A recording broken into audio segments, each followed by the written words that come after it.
Hey everyone, Chris here with another filler video, and this time around I felt it'd be worth taking a quick look at an indie title which seems to make a lot of subtle callbacks to retro titles while still very much being its own thing with its own story. That game being Kitsune Tails, developed by a small team under the banner of Kitsune Games, and published less than a year ago back in August of 2024. So, longtime fans of ADG will recall that back when I covered Titus the Fox, I pointed out that Titus didn't really have a tail, and that my subconscious was kind of latching onto that notion to warn me against playing that game. Well, it's kind of safe to say that by this point in our collective history of gaming, anyone making games featuring foxes of any kind are a lot less shy about giving them the tails they deserve, and this game's no exception.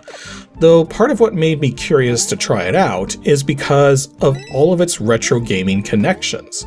But let's not get too far ahead of ourselves. When you start a new game, you're first given 3 playstyle options, labeled Out for a Leisurely Stroll, I Like Having Options, and I Enjoy a Challenge.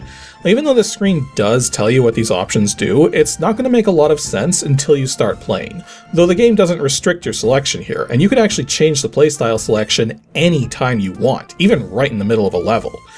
After this, you get to choose the look of both your save file and messages the main character shares with her parents, with a randomize button in case you don't want to spend 5 minutes setting this up like I did my first time playing. And off you go into Act 1, Yuzu's Grand Adventure. Kiddo, your mom and I heard you were given your first messenger assignment, and we couldn't be prouder. So yes, our main character here is Yuzu, a young Kitsune messenger from the spirit realm who's just received her first assignment. Now, I will say, the story presented here does have a bit of a kink to it, but not in the way you might think. Wow! There's some fly amanita mushrooms just outside that cave! They're so delicious after you leach all the poison out. Early game, there's a lot of story, and it's presented fairly well with full voice acting, but once you cross into the second world of the game, the story kind of takes a back seat and you don't get nearly as much of it as you might expect, with the story being relegated to the most important moments from then on, instead of presenting you with new stuff every level or two. It's just a minor thing really, but given just how much story you get in the first world, it was kind of surprising to suddenly have so much less following. I'll be fine. I need to get going though. Fine, but be careful. I'm always careful. No, you're not. That's the problem. Now, at first glance, the gameplay seems to be most heavily inspired by Super Mario Bros. 3. Not just by the blatant inclusion of a P-speed meter, but also given that you're able to collect an inventory of power-ups, which you would normally acquire immediately in the course of playing a level. Plus you can slide down hills, jump on enemies to defeat them, bash multi-coin blocks as quickly as you can. There's even a type of enemy which, when jumped on, can be picked up and carried around momentarily, then tossed forwards to slam into other enemies. Though I haven't tested to see if you can perform that move with a one-tile gap between you and a wall and not get hit on the rebound.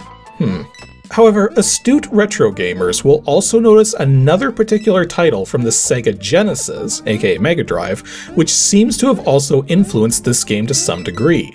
Kid Chameleon. This is a trickier reference to notice unless you've played the game before, but Kid Chameleon had a much stronger focus on smaller tile sizes and a variety of costumes which would give you certain special abilities, but otherwise had similar gameplay to the Mario games. Kitsune Tails really feels like a fusion of both Super Mario 3 and Kid Chameleon into a single experience, though is definitely biased more so towards Mario 3. That said, the overall difficulty here is quite a bit higher than you might expect, at least depending on the playstyle you set.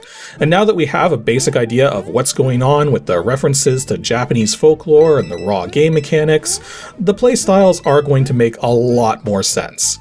Going backwards down the list, the most challenging playstyle basically makes the experience similar to Super Mario 3, in that you can only use your inventory of items from the map screen, thus allowing you to prepare for a level before diving into it. The middle option allows you to use your inventory items mid-level, thus making it possible to recover or get past challenging parts simply by having items stashed away to assist. While the casual option also makes it so that death simply puts you on a cloud and allows you to float around and recover anywhere near the point where you died. Whereas normally when you die, you respawn either at the start of the area that you're in within the level, or at a checkpoint if you happen to have found one in the current area. Now, in order to obtain items for your inventory as opposed to immediately using them, you have a few options. You can find shining crates containing a collectible item through regular gameplay and secret areas, plus you always get a shining crate upon defeating a boss.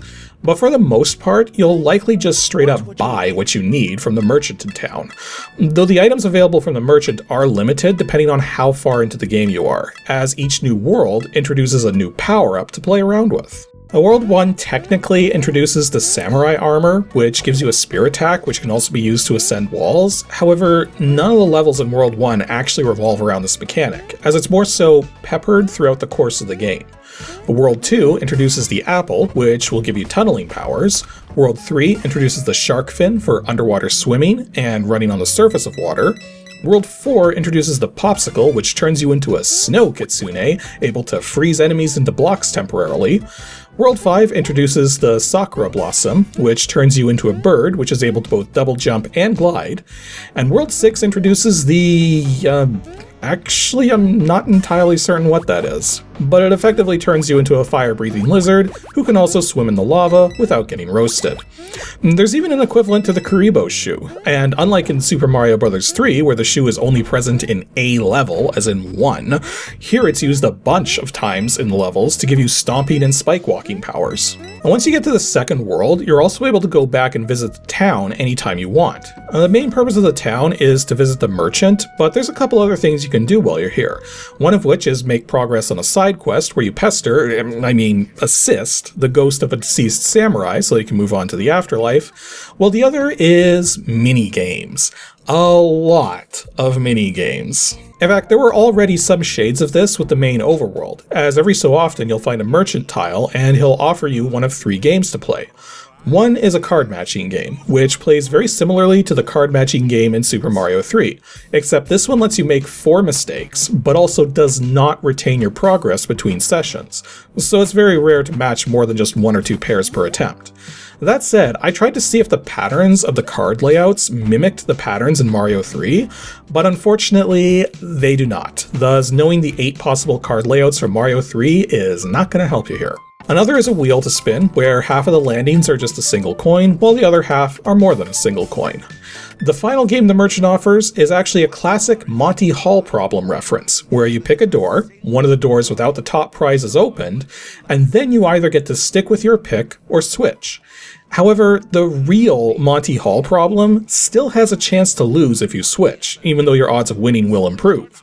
But here in Kitsune Tails, my success rate so far with this minigame is 100%, and I'm not entirely certain if you can fail it or not despite knowing the logic behind the Monty Hall problem. Back in town though, the arcade has not 1, not 2, but, well actually okay, it is only 2 when you first gain access to the town, but with each world cleared, a new game does open up at the arcade, ultimately giving you 6 minigames to choose from, most of which have an achievement attached for getting 10,000 points, as the games are all designed to cap out at 10,000 or be only barely possible to exceed 10,000. The first is a first-person game where you avoid ghosts by dropping decoys and remembering that the ghosts hate light, all while scouting around for treasure. The second is basically a single, simple level of Boulder Dash. The third is a side-scrolling swimming thing, which probably has an analog to a real game, but I'm not sure exactly what. The fourth is a flavor of Arkanoid, with an interesting array of power-ups and power-downs. The fifth is Whack-A-Mole, plain and simple, except I've noticed that if you just start smashing like crazy in the final moments, you can often, though not always, score more points than you lose. And the sixth and final game in the arcade, the one you would expect would be the most dynamic since you had to go through most of the game to unlock it, is a horse betting thing with kappas instead, and the ability to induce 3 boosts into your kappa of choice, which otherwise has no interactivity whatsoever. Yeah, I mean, it's got some logic to it, but let's be real, this is kind of a weak final entry into the arcade, and kind of like how one of the last Game Gear games you unlock in Sonic Adventure DX is Sonic Blast, arguably one of the worst Sonic games on the Game Gear. There's also a few other interesting things I've noticed while playing through this, which I want to point out. The first is that the town sections have proper three-dimensionality to all of the stuff you encounter, which is entirely unnecessary given that this only occurs here in town. It's like when the out-of-bounds areas in a AAA video game have proper collision volumes. It's like, why did you go to that trouble to implement something that literally makes no difference at all to the overall gameplay? Another thing I noticed though, which is actually kind of annoying, is that the standing raccoon enemies have a jump which starts with so much velocity that it can actually skip straight through Yuzu's hitbox, causing her to get hit despite being above the raccoon. Thus, you want to try to be careful not to jump on a raccoon if you think said raccoon itself is about to make a jump. The second elemental guardian is also kind of rough the first time you fight him because your initial impression is that you have to dodge the water pillars and getting close to attack. But no matter how fast you are, if you get even remotely close to the guardian, he'll start swinging his weapon like crazy and will be completely immune to your pathetic attempts at attacking. So what the heck? Well, it turns out the pillars of water you see on the water are not reflections. You have to swim underneath, pick up one of the rolled up enemies, swim back up, and toss said enemy at the guardian. It took me a bit to figure that out, but hey, no extra lives to worry about, so you can take all the attempts you need, really. One thing I find really neat is that normally when you pass under the end level gate, you get a single coin right before Yuzu does her trademark fist pump victory pose, or sneezes if she's been reduced to her feral form. But if you're able to step on top of the gate, you instead get 11 coins. And if you jump over the gate entirely, you get nothing, because this doesn't trigger the end of level sequence. Yeah, try to land on the gate, not over it. And one final mechanic to mention has to do with when you're invulnerable. Now back in Super Mario Bros. 3, if you're invulnerable and hit a question mark block with a single coin in it, that coin will instead become another Starman to continue your invulnerability. Well, that same sort of logic applies here too. In fact, there's a level where if you do it right, you could stay invulnerable for the entire duration of it. And that's all I have to say about Kitsune Tails. Well, apart from one other final detail. You see, there's yet another retro game this one's taking after which isn't going to seem obvious at first. Ghosts and Goblins. And the aspect it's taking a page from there is something I've already shown you all in the video. But to avoid spoiling anything, I'm not going to say exactly what it was, just that there's even more to this game than it may seem. If you'd like to grab a copy, then the place to go is either Steam or itch, where it's normally available for $20 on either site, but occasionally goes on sale for a little less, just in case it's not something you're super interested in, but still want to give a try. In terms of whether you'd enjoy it or not, really, it comes down to how much you like platformers and how much the characters and setting appeal to you. So long as you like all of those aspects at least a little, then you can't really go wrong here. Though fair warning that if you play on the more stringent playstyle settings, the difficulty will be closer to Kid Chameleon than Mario 3, as in a fair shade higher than Mario 3, but without being egregiously difficult.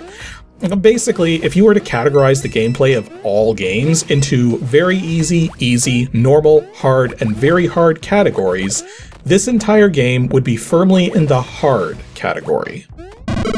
Anywho, that's all for this filler. Stay tuned for the next episode of Ancient DOS Games, episode 341, coming out 2 Saturdays from now on April 5th, where we'll be diving into a game which plays a lot like the old Dungeons & Dragons games, except instead of swords and sorcery, the game will instead be presenting us with guns and tanks.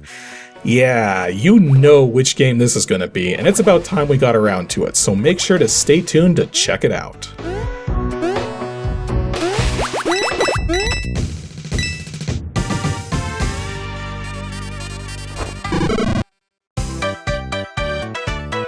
Thanks for watching, everyone, and extra special thanks to all the people seen here supporting me on Patreon. If you'd like to join in with them and support the show directly, head on over to patreon.com/KASICK.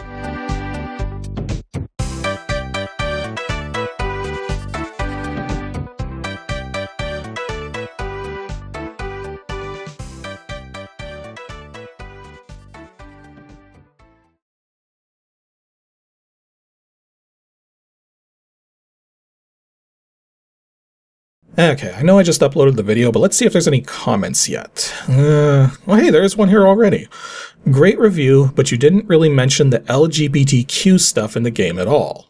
Yeah, I know. I didn't mention it because I don't really consider that a factor as to whether a game is good or not, and didn't want to make a big deal over it. I mean, cripes, anyone getting hyper-fixated over the orientation of video game characters needs to go pull their head out of their ass.